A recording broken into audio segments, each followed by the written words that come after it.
Let's get the analysis and bring in Hussein Ibish, senior resident scholar at the Arab Gulf States Institute. Hussein, thanks for being with us here in France 24. We always appreciate your time. Pleasure to see you, sir. Good to see you. We have a truce, but we don't have a truce. That's the situation, isn't it? No, it's not a truce. Look, it's a truce in name only. It's a Trumpian thing, right? So this is what Donald Trump does. He makes big, spectacular, headline-grabbing diplomatic initiatives that, dominate the news, and full of sound and fury and signifying nothing. So we have 500 Palestinians killed. That's not a ceasefire. 24 yesterday, at least 7 of them children, 3 of them babies. Ceasefire, my foot. There's no ceasefire, and there hasn't been one.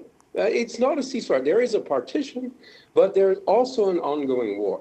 And as for phase 2, which Trump says is in place now, there's no sign of it except the Rafah crossing issue that Emerald was just reporting on very well. And it's a trickle of aid and a few ragged people going back and forth. That's all. It really amounts to almost nothing.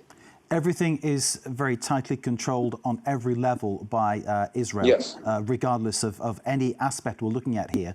360, yes. The whole tour, everything is completely stage managed and controlled by Israel. I'm wondering, from your perspective, how can Palestinian civilians expect any kind of progress in rebuilding their lives, in getting their families back together, in actually getting the kind of things that we all take for granted? I really wish I could give you the least bit of hope, but I can't, because there's a radical disconnect between the diplomatic kabuki show that Trump is running with Jared Kushner's, fantastical Dubai, Singapore-style plan for rebuilding Gaza with industrial parks and data centers and agriculture and, sports and tourism and beachfront properties. It's just bizarre, as if he didn't know. The whole place was reduced to rubble, and that also was full of major historical and cultural and religious sites that date back to the ancient world, because Gaza has been a very important place for like 5,000 years. And he doesn't seem to know that.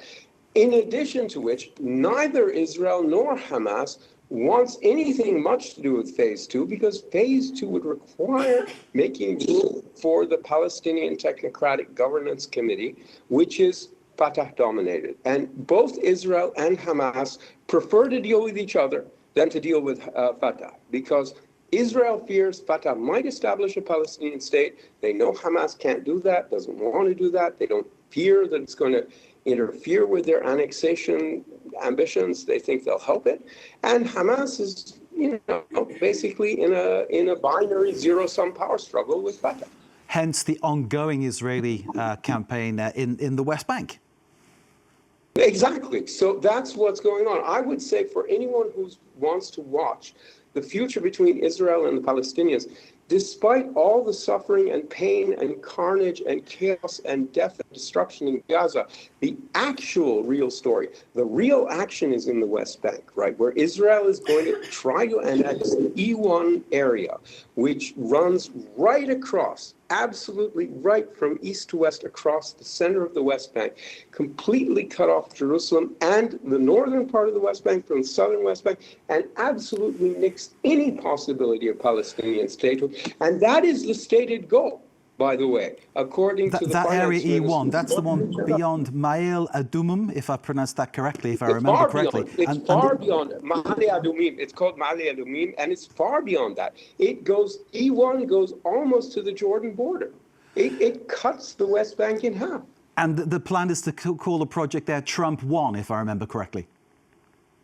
I think they were toying with naming after Trump. They named a city in the Golan Heights after him after he acknowledged their annexation of it. But I don't know if they're actually going to do that. The point is, he's told them not to annex the West Bank because he has this deal with the UAE that they wouldn't, that Israel wouldn't annex for 5 years back in 2020. And the UAE reminded Trump that's 5 Trump years, not Biden years. So we're actually in year 2. Not year 6. And Trump said, oh, yeah, you're right. Biden doesn't count. So he's clearly told the Israelis, oh, we're in year 2, so you can't annex anything. But he's not stopping them from de facto annexation. And that's where I think the real action is. And the prime directive, if you want to understand Israel's policies, understand their prime directive is annexation of the West Bank. And if you want to understand Hamas's policies, Their prime directive is to take over the Palestinian national movement from Fatah and change it from a nationalist secular movement into an Islamist one that they control. That's what's driving these two parties. That's why neither of them is interested in phase two. And that's why both of them are actually hunkering down to make the current yellow line partition, right, into a semi-permanent reality with almost all the arable land and none of the people in Israel's possession, and almost all the people with the destroyed towns and cities and like sandy beach areas in control of Hamas. And I think both Israel and Hamas can live with that rather than let Fatah come in and fix things, because only Fatah could fix things. Hussein Ibish, it's always enlightening speaking to you, sir. Thank you very much indeed for giving us that breakdown on how these things are. It really is how it is. And thank you for giving us that very clear analysis. Hussein Ibish, Senior Resident Scholar at the Arab Gulf States Institute. Thank you, sir. Pleasure to see you. All the best. Thank you.